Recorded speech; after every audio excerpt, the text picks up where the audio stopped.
Hello, I am Rachel Nasatka, extending my high growth personas series, and here to talk to you about the corporate executive, the key component to long-term success and scalability. Have you ever been a human being just trying to get through the workday and not hate what you're doing? Have you ever been a human being wondering if your leaders have any insight into the actual day-to-day experience of employees?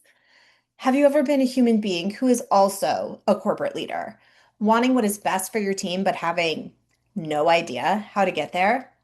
Hi, humans. I'm here to go a little bit deeper into high growth personas, a series geared towards helping corporate executives, mid career leaders, and company founders align their human systems to their business so they can thrive because of, not in spite of, their humanism. And since The Sound of Music once told me to start at the very beginning, since it's the very best place to start, we are going in hard today around the corporate executive. Some of us are one. Most of us have been impacted by one.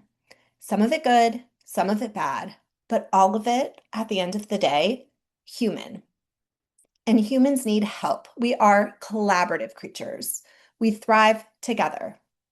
So, the beginning, the very best place to start is with those who are leading us. After all, whether we like it or not, whether we like them or not, we are often led by corporate executives. Corporate executives have the biggest opportunity to improve humanism and, as a result, business outcomes, to uncover how to make human systems successful. And what exactly are human systems? Human systems represent the invisible architecture of how people think, relate, and act together.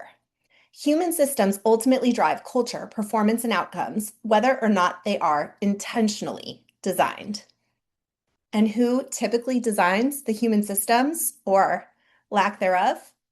Corporate executives. The issue? It is often done unintentionally.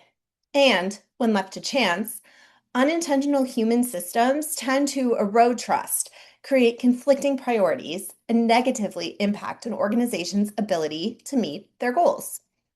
However, when developed and executed thoughtfully and strategically, human systems have the ability to create exponential growth, possibility, and long-term career development options for high performers within an organization.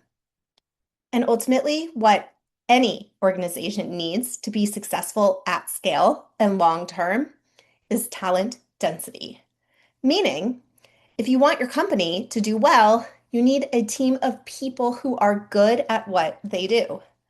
Bonus points if you can avoid not only idiots, but also assholes. Whether we like it or not, corporate executives have influence on entire organizations. They carry weight. So, what do they need not only to be successful, but also to scale their success to the teams of people and robots, potentially, who are actually doing the work? Most corporate executives don't struggle because they lack intelligence, experience, or strategic capability. They struggle because the ways that they operate haven't evolved at the same pace as the business they lead. How does this show up?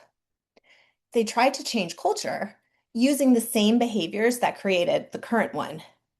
What worked in a previous phase of business development is reinforced, even when the organization now requires something different. For example, where speed, control, and decisiveness helped an organization get to point A, alignment, clarity, and trust might be what they need to get to point B. They are navigating complexity without a system for decision making. Every decision begins to feel high stakes.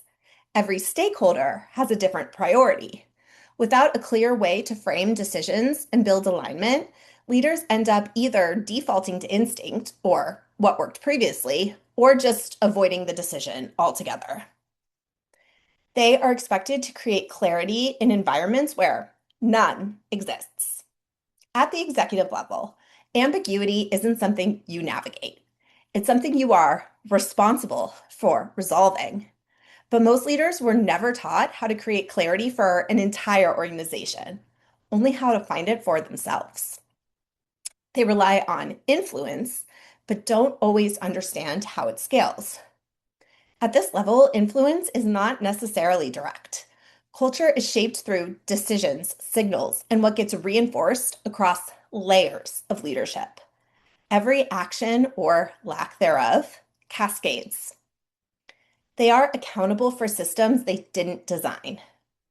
The infrastructure often exists, but the human systems underneath it haven't caught up to the current stage of the business. Executives inherit these systems and are often expected to fix them while still delivering results. At the executive level, the challenge isn't just how you operate, it's how your way of operating scales across an entire system.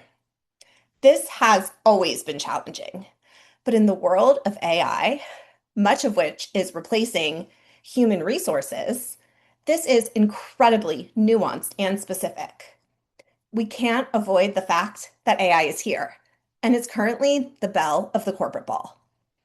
And AI is a powerful thought partner. It can support many of the capabilities executives need to lead effectively at scale. But executives are still human, and they still need other humans to do the things that only humans can do, to ensure human systems don't hold their organizations back from what they can achieve, to design work so that teams can get through the day and not hate what they're doing, to communicate so that employees don't question how out of touch their leaders are with reality, to make decisions so corporate executives who want what's best for their teams aren't guessing their way to success. AI, artificial intelligence, will only take you so far. AI, authentic integrity, helps you close the gaps for a culture, team, and business that thrive long term. AI, assholes and or idiots, will be dealt with. Corporate executives are humans like the rest of us. But at this level, it doesn't just affect them. It shapes entire systems.